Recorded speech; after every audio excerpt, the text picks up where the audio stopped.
This console generation, sales for the Xbox One are estimated to be around 47 million units behind sales for the PlayStation 4. That's a huge gap that Microsoft isn't likely to close before we learn more about the next generation of consoles next year, but it isn't because the Xbox One failed to innovate or come up with a series of great pro-consumer programs. It seems like Sony has focused on big, blockbuster first-party titles like God of War, Spider-Man, and Uncharted 4, while Microsoft is focused on accessibility and value-related initiatives.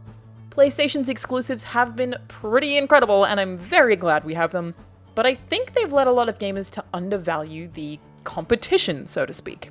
So, here are some of the most underrated moves Microsoft made this console generation. Today, I'm pleased to announce Xbox One backward compatibility. You probably already know that since 2015, we've been able to play Xbox 360 games we already own on the Xbox One, and in 2017, Microsoft added a handful of games from the original Xbox library to the backwards compatibility program. In both cases, the Xbox One manages to emulate the software of the hardware needed and download a relicensed version of whatever game you've inserted the disc for. The only reason that's really worth mentioning is to point out that the reason you can't play every single Xbox 360 or original Xbox game is because of whichever publisher holds the licenses to those games, not because of any engineering problem on Microsoft's behalf or because they don't want you to. There's no plan for them to charge you for some of the games you want as part of the backwards compatibility program at a later date because Microsoft knows they're popular like we're used to in modern gaming. It's actually just the law. According to IGN, the backwards compatibility program started back in 2007, before the Xbox One even had a name, with a completely confidential 25-person team within Microsoft. Part of the team intentionally being so isolated meant that all the complications had to be resolved by that small group of people who knew about it. And of course, there were a lot of complications.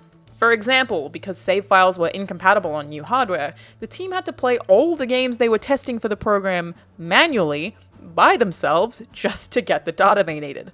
There was one game that, for some reason, only played at 1 frame per second initially, but their tester finished it anyway. This is virtually unheard of, just so you know. Basically, every time a team at Microsoft describes working on a program, it sounds like a labor of love for a really passionate group of people rather than a huge profit-driven corporate move, because it's not. Where are the profits? Yeah, it's completely free to play an Xbox or Xbox 360 game on your Xbox One if you own the disc. Basically, we get to play games we bought for a longer period of time, which sounds simple, but in the digital age, it almost seems like a selfless win for all of us. There's no downside for gamers, and honestly not that much of a benefit for Microsoft, who has had to employ people full-time just to work on making sure our old games run. Hi, I'm Larry Herb, Xbox Live's Major Nelson. Today, I am excited to show you Xbox Game Pass on Xbox One, the new subscription service that offers unlimited download and play of over 100 great Xbox One and Xbox 360 backward compatible games. And in a year where subscription services are ever prevalent, Game Pass is a standout. It's hard to talk about Game Pass without just reciting marketing points, but that's because their marketing points are very good, and also completely accurate. Right now, Xbox Game Pass Ultimate includes Xbox Live Gold, Xbox Game Pass, and Xbox Game Pass for PC for $1 a month. That's a limited time deal, it'd usually be worth $15 a month, but wow, is that a good deal! For those who don't know, with Ultimate, you have access to over 100 games on Xbox, over 100 games on PC, with, by the way, both platforms including early access to Xbox exclusives, plus you get even more free games with Xbox's Games with Gold, all in the same package. There's not much else that needs to be said except that, when compared to the competition, Microsoft is charging the least. If we're wading into a streaming-only, subscription-based future for gaming, this one is the friendliest for gamers with low incomes, and works out to hundreds of games for less than the price of one. One factor I think is especially underrated is Game Pass's support for PC gamers, which leads right into the next thing. Play Anywhere is probably so criminally underrated because of the general sentiment that Xbox doesn't have enough high-selling exclusives to draw people to it. But that doesn't make it any less pro-consumer. With Play Anywhere, if you buy a game on the Xbox One or Windows 10 digital store, you'll get the same game on the other platform, including cloud saves, crossplay, and achievements. Basically, Play Anywhere lets you repeatedly, without any extra subscription, get 2 games for the price of 1. Aside from the obvious value in that, letting people who own both Xboxes and gaming PCs jump between the two so seamlessly is a blessing, and for the first time in Xbox's history, it also lets people who don't own a console play Microsoft exclusives with their friends who do.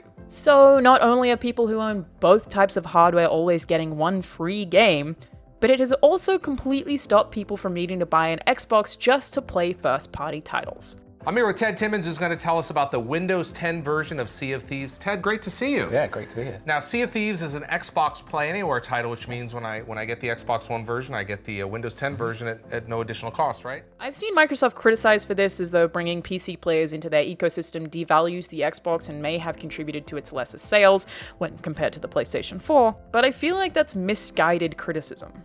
If it's bad for Microsoft as a company, that isn't the problem of the consumers, and it shouldn't be.